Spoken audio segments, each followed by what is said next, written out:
June 22, 1941, over the vast rolling plains of the Soviet frontier at 4 a.m., the silence of the pre-dawn mist was shattered by the most massive aerial bombardment the world had ever seen. As the sun rose on Operation Barbarossa, the pilots of the German Luftwaffe looked out from the pressurized, high-tech cockpits of their Messerschmitts and Junkers, expecting to face a modern aerial titan. What they found instead, scattered across grass airfields and wobbling through the smoke-filled sky, was an aircraft that looked like it belonged in a museum of the Great War, rather than a modern battlefield. This was the Polikarpov Po-2, a spindly biplane made of little more than plywood, doped linen, and steel wire. To the German aviators, masters of the Blitzkrieg, the sight of this fragile machine was not a threat, but a joke. In those early weeks of the invasion, the disparity between the two forces was almost comical. The Luftwaffe was equipped with the pinnacle of 1940s engineering, planes that could scream through the air at over 300 miles per hour, bristling with synchronized machine guns and heavy cannons. Below them, the Soviet Po-2 puttered along with a maximum speed that barely touched 90 miles per hour. It was powered by a 5-cylinder radial engine that produced a meager 100 horsepower, creating a rhythmic, mechanical clattering that earned it its first German nickname, the sewing machine. The Germans also called it the Russ-Feinem, or the Russian plywood, a derogatory nod to its primitive construction. In the mess halls of the German front lines at 6 p.m., pilots would laugh about the corn cutters they had seen during their sorties, viewing the biplanes as pathetic remnants of a backward nation that had no place in the age of the jet engine and the rocket. The mockery was rooted in a very real technical superiority. The Po-2 had been designed in 1928 primarily as a trainer and a crop duster. It had no armor, no radio, and no parachutes for the crew to save weight. Its open cockpits left the pilot and observer exposed to the biting Russian wind and the roar of the engine. To a German ace, shooting down a Po-2 felt less like a dogfight and more like swatting a fly. There were stories of Luftwaffe pilots slowing their magnificent fighters to the point of stalling, trying to line up a shot on a Po-2 that was flying so low and so slow that the German guns could barely track it. The German hubris was at its peak.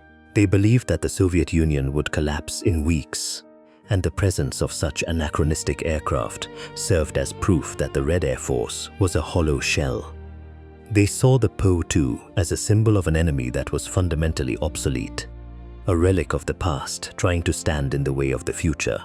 However, as the summer turned to a bitter, muddy autumn, the laughter began to subside into a strange, nagging irritation. The very qualities that made the Po-2 a laughingstock were beginning to reveal themselves as unexpected advantages. Because the plane was made of wood and fabric, it had a radar signature that was almost non-existent, though radar was still in its infancy on the Eastern Front. More importantly, its stall speed was so low that it was practically impossible to spin out of the sky.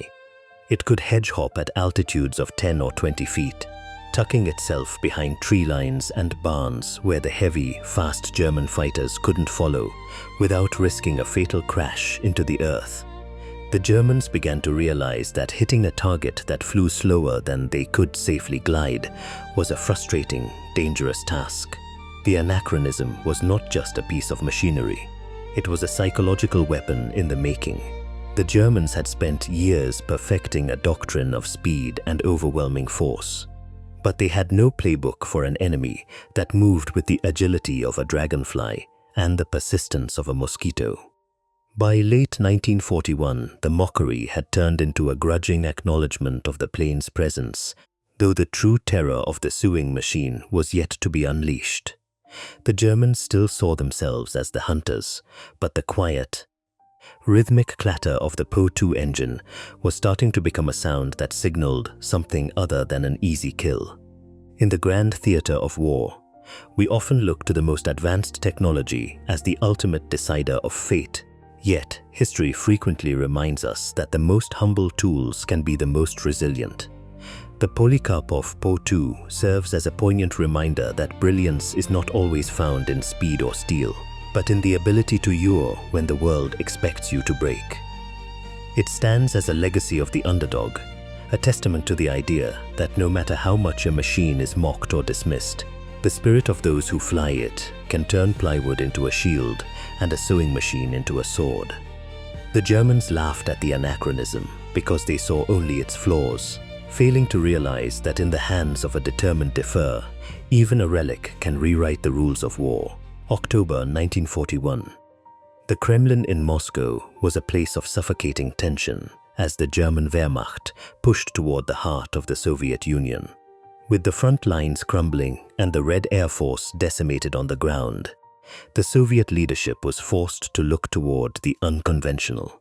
In this atmosphere of existential dread, a legary navigator named Marina Raskova used her influence to convince Joseph Stalin to do something no other nation had yet dared: authorize the creation of all-female combat aviation units. Thousands of young women, some still teenagers, flocked to recruitment centers, trading their civilian lives for the harsh discipline of the military. They were not just looking for support roles, they were looking to fly. From these volunteers emerged the 588th Night Bomber Regiment, a unit that would eventually be equipped with a machine the Germans initially viewed as a joke. The aircraft in question was the Polikarpov Po-2, a biplane originally designed in the late 1920s as a basic trainer and agricultural crop duster. Constructed almost entirely of plywood and canvas, it was a relic of a bygone era, powered by a modest 100 horsepower engine that struggled to reach a top speed of 95 miles per hour. To the Luftwaffe pilots flying their sleek, all-metal Messerschmitts, the Po-2 looked like a target from a museum rather than a weapon of war. It was slow, unarmored, and highly flammable. Yet it was precisely these perceived weaknesses that would be forged into a terrifying advantage. Training began at 5 a.m. in the town of Engels, where the women were subjected to a condensed curriculum that squeezed years of flight school into a few frantic months. They worked through the bitter cold, often sleeping in their flight suits to stay warm. By 10 p.m. each night, they were still studying navigation and mechanics, fueled by a singular determination to prove their worth. The 588th was unique even among the female regiments. While others received modern fighters or twin-engine bombers, these women were given the discarded sewing machines of the Air Force. They had no parachutes, no radios, and no radar. Their only navigation tools were stopwatches, maps, and the stars. The tactical brilliance of the Po-2 lay in its near invisibility at night. Because the plane was made of wood and fabric, it offered a negligible radar signature. Its low speed meant it could fly at altitudes and velocities that would cause a modern fighter to stall and crash. The women of the 588th developed a signature maneuver that would soon haunt the dreams of every German soldier on the Eastern Front. They would approach their target at a low altitude, cut their engines several hundred yards away, and glide in total silence toward the enemy camp. The only sound the Germans heard was the eerie whooshing of the wind through the biplane's wire stays, a sound that reminded them of a broomstick cutting through the air. By 2 a.m., the first bombs would often begin to fall. These weren't massive, city-leveling explosives, but small anti-personnel bombs designed to harass, disrupt, and destroy morale. After dropping their payload, the pilots would restart their engines with a loud pop and climb back into the darkness. A single crew might fly 10 or even 15 sorties in a single night, returning to base only to refuel, reload, and launch again. The psychological toll on the German troops was immense. They could not sleep, they could not find cover from an enemy they could barely see, and they could not understand how such an obsolete machine was outwitting them. The nickname Night Witches was not a badge of honor given by the Soviets, but a title born of German frustration and fear. To the men in the trenches, these pilots were supernatural hags who appeared from the void. But to the women in the cockpits, the mission was one of grim necessity. They flew in open cockpits where the wind chill could drop to 40 degrees below zero, causing their skin to freeze to the metal controls. They faced searchlights that could blind a pilot in seconds, and flak that could shred their canvas wings like paper. This was the birth of a legacy that transcends the mechanics of aviation. The story of the Po-2 and the 588th is a reminder that the value of a weapon is defined not by its specifications, but by the resolve of those who command it. It was a union of the primitive and the profound, where the most basic tools of flight were used to achieve the impossible. These women proved that when survival is at stake, innovation is born from the most desperate of measures. They turned a mocking laugh into a scream of terror, leaving behind a history written in wood, wire, and an unbreakable spirit that refused to be grounded. Their shadow still lingers over the battlefields of the East, a testament to the idea that the most dangerous enemy is the one you underestimate. October 1942. The frozen outskirts of the Taman Peninsula, a German sentry peers into the darkness, hearing nothing but the biting wind.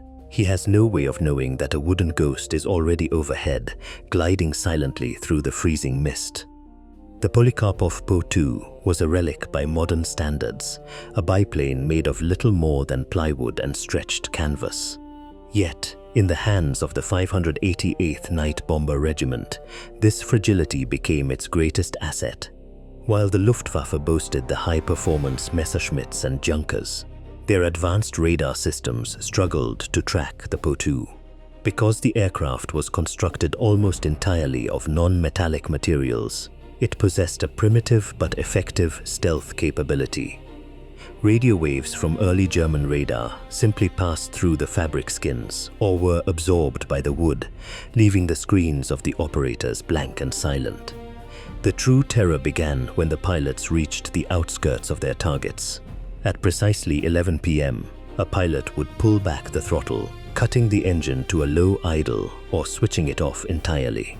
From an altitude of several hundred meters, the biplane would transform into a glider. With the engine silent, the only sound the aircraft produced was a faint, eerie whistling caused by the wind passing through the wire, bracing between the wings. To the Germans on the ground, this sound was compared to the rustling of a broomstick, giving birth to the legendary nickname, the Night Witches. By the time a sentry heard that soft hiss, it was too late.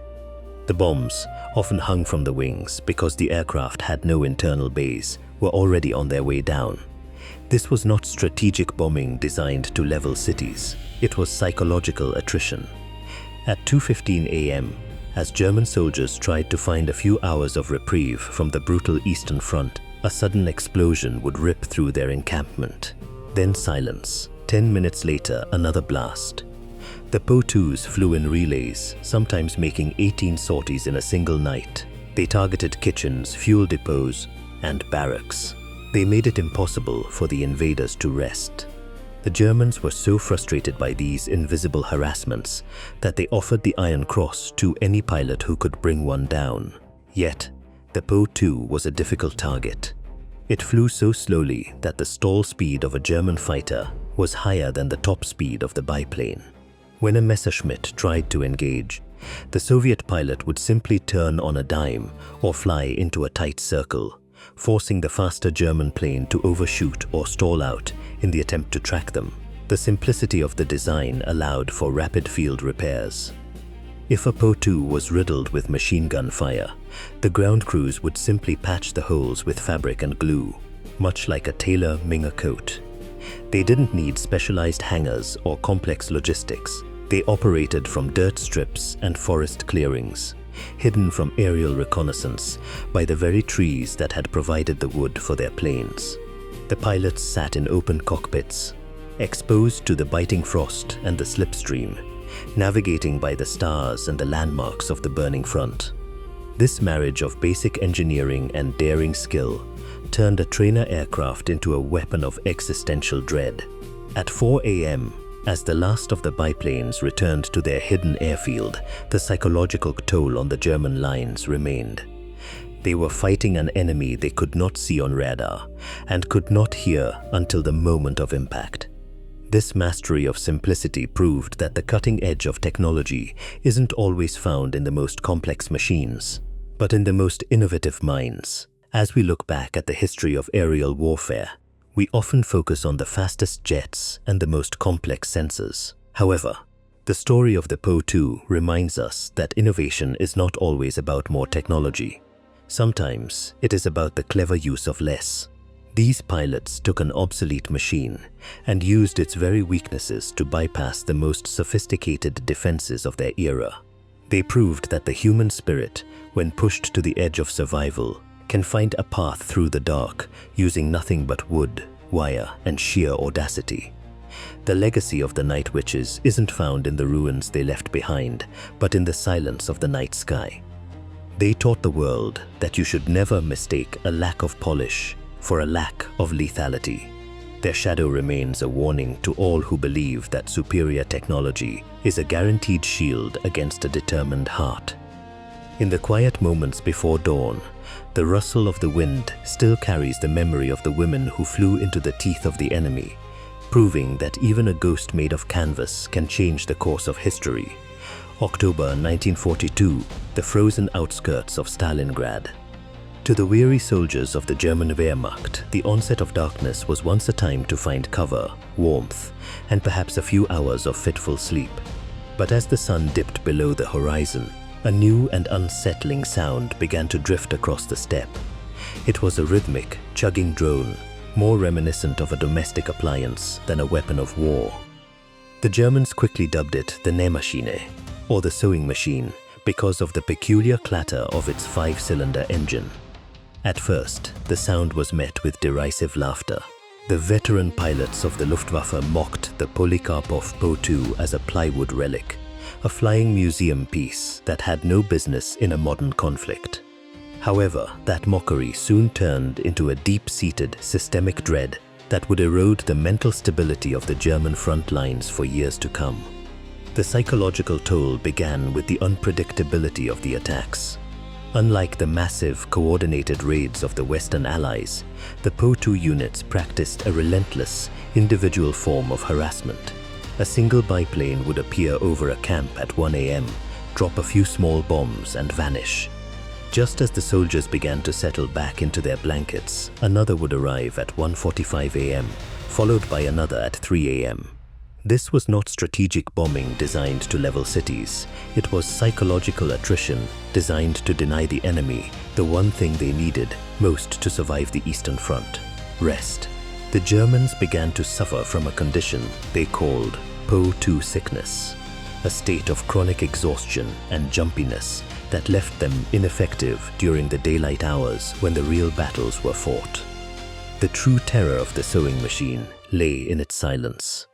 As the pilots approached their targets, they would throttle their engines back to idle or switch them off entirely, gliding through the darkness in a ghostly, unpowered descent. The only sound the soldiers on the ground would hear was the faint whistling of the wind through the wire stays of the biplane's wings. By the time that sound was audible, it was already too late. The bombs would strike with pinpoint accuracy, often targeting the very things that kept a cold soldier's morale alive: the field kitchens, the ammunition dumps, or the precious fuel reserves. The realization that death could arrive silently, at any moment, from a plane made of wood and canvas, shattered the German sense of technological superiority. Logistically, the impact was disproportionate to the Po-2's small payload. While a heavy bomber might carry tons of explosives, the Po-2 carried just a few hundred pounds. Yet, because these planes flew so low and so slowly, they were nearly impossible for German radar to track or for anti-aircraft guns to lead correctly. A Messerschmitt fighter attempting to intercept a Po-2 often found itself in a lethal predicament. The biplane's stall speed was so low that it could practically hover in the air, forcing the much faster German fighters to fly circles around them. If a German pilot tried to match the Po-2's speed, his own aircraft would stall and fall out of the sky. This humiliation led to a standing order. Any German pilot who managed to down one of these sewing machines was automatically awarded the Iron Cross. It was a desperate incentive for a problem that had no easy solution. Rumors began to circulate through the German ranks, born from the frustration of being terrorized by what they perceived as an inferior foe. They whispered that the Soviet women flying these planes were given special injections that gave them the night vision of a cat. They couldn't wrap their minds around the fact that skill, daring, and a profound sense of duty were the only things powering these wood and fabric machines. The Po-2 became a symbol of an enemy that refused to be intimidated by the industrial might of the Third Reich. It proved that a weapon doesn't need to be sophisticated to be effective. It only needs to be persistent. In the final accounting of the war, the Po-2 remains one of the most produced aircraft in history, but its true legacy is not found in numbers. It is found in the hollowed eyes of the German veterans who could never again hear the sound of a small engine without looking to the sky in fear.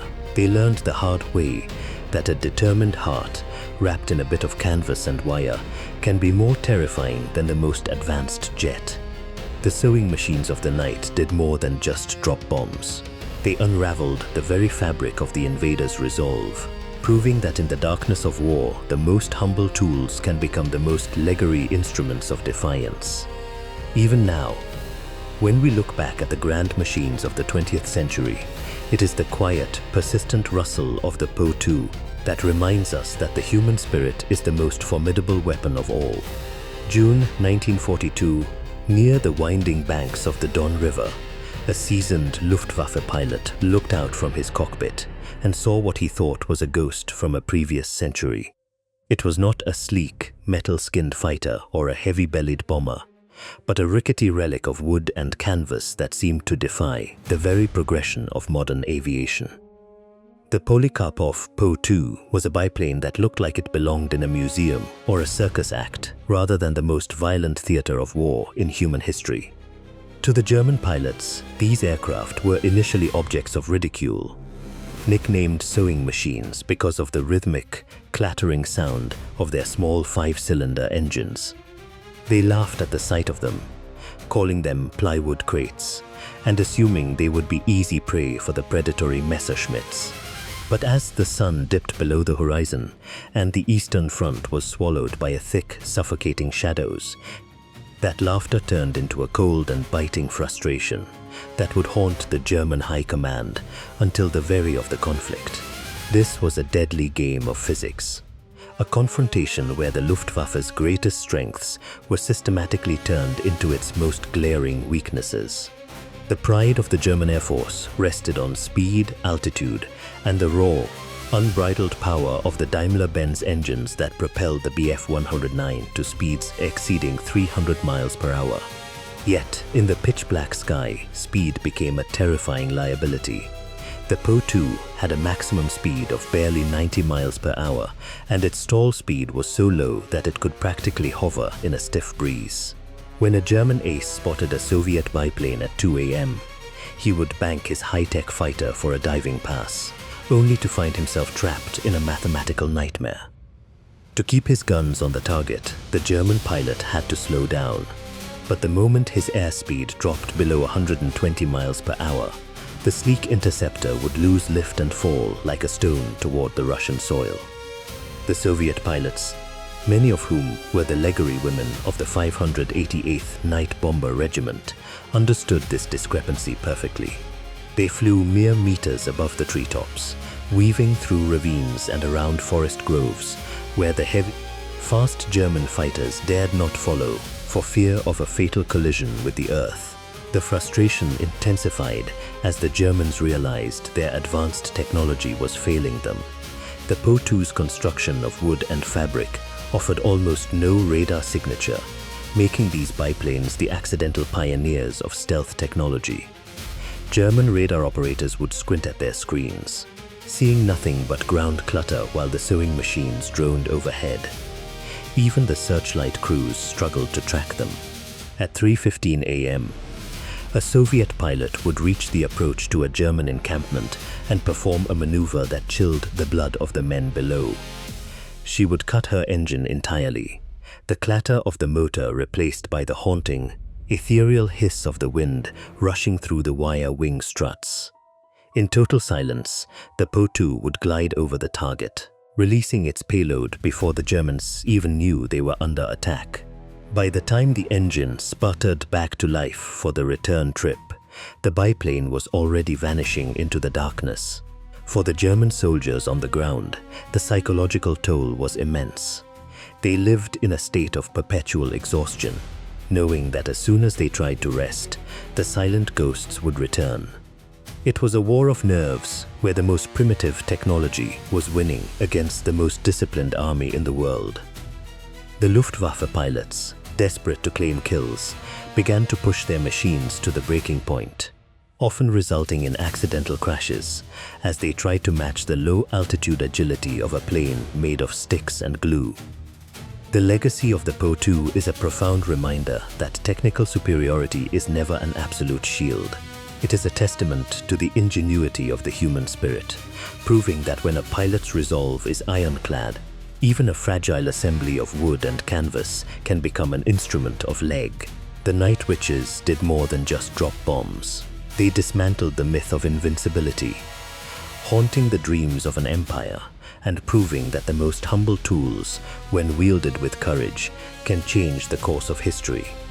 In the quiet rustle of the wind through the trees of the Eastern Front, one can still hear the echo of those sewing machines, a reminder that in the darkness of war, it is the spirit, not the machine, that ultimately commands the sky. May 8, 1945, over the skeletal remains of a ruined Berlin, the roar of the great engines of war finally began to fade into a heavy, uncertain silence.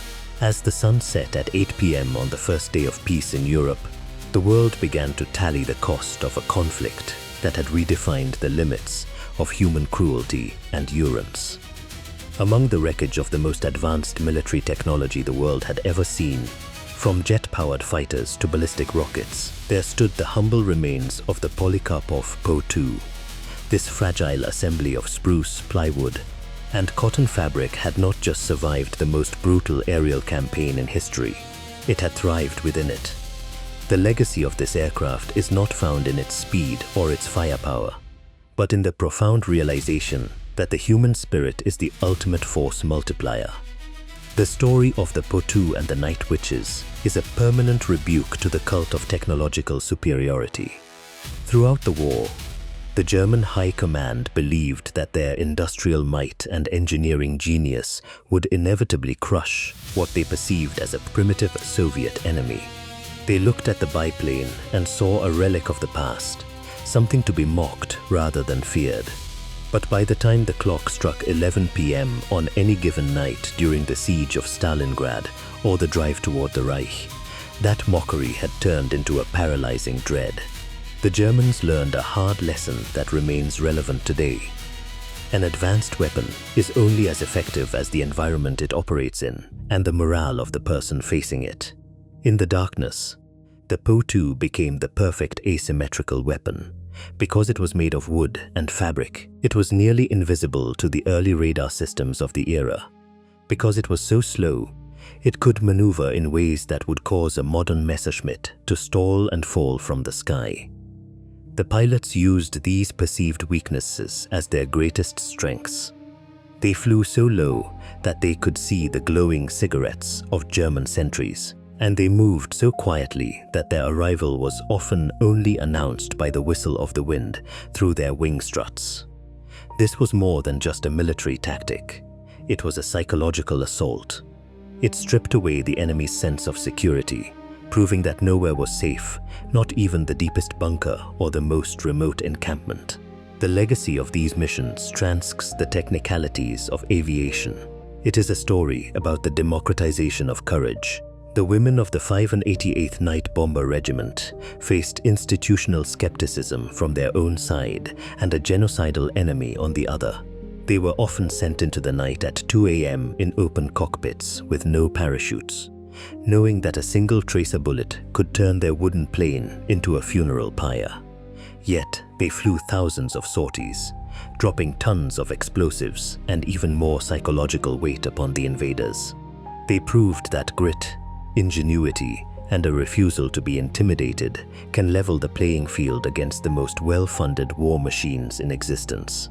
As we look back from a modern perspective, where drones and stealth fighters dominate the skies, the Po-2 serves as a grounding influence. It reminds us that war is fundamentally a human endeavor. The most sophisticated sensors cannot replace the intuition of a pilot who knows her machine's every vibration, and the most powerful engine cannot replace the resolve of a person fighting for their home. The Night Witches did not just drop bombs. They dismantled a myth of invincibility. They showed that when the world's most advanced war machines are faced with an unconventional and determined foe, the machines can be humiliated by the very relics they once mocked. In the quiet transition of history, the sound of the Po-2 engine has been replaced by the hum of the modern world, but its lesson remains as sharp as ever. We often think that the future belongs to the fastest and the most complex, but history tells a different story. It tells a story of sewing machines in the sky, of women who flew without shadows, and of a biplane that refused to be obsolete. At 4 a.m. in the pre-dawn stillness of the Eastern European plains, if you listen closely to the wind, you might still hear the echo of that rattling engine. It is a reminder that in the darkness of conflict, it is the spirit, not the machine, that ultimately commands the sky. It is a reminder that the humble and the brave will always find a way to make the mighty tremble. The legacy of the Po-2 is the legacy of the impossible made real through sheer, unyielding human will.